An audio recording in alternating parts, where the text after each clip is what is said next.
As I'm reading this morning, I'm just struck at what a beautiful picture the Psalms are of human existence and our walk with God.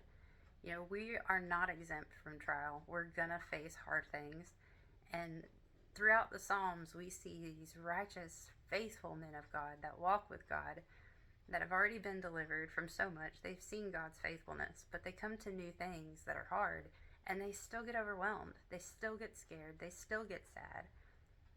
And they ask things like, God, why is this happening? Lord, I don't understand. When are you going to be there? When will you help? But then they remember. They call to mind things that God has done in the past where He's been faithful that they've seen. And all throughout the Bible, biblical figures do that. They continually recall what God has done in the middle of them facing something hard. And there's a reason for that.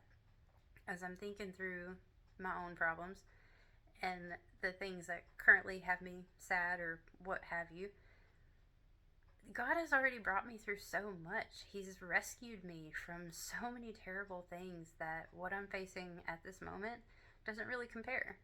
And I still get overwhelmed though, and I still worry. But as I recall what He's rescued me from, as I recall the prayers He's answered, some of them took years, some of them took an instant, some of them haven't been answered yet. But the ones that He has answered, the times where He showed His faithfulness, it reminds me of how much God loves us, how much He loves me. He's answered prayers that are so minuscule. They don't really matter, but God loved me enough to be there to answer those prayers because that's how much He loves us. He's involved with us.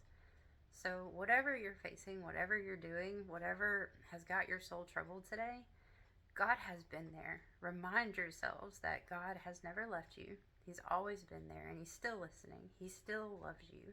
God's character never changes. He'll always be there for us.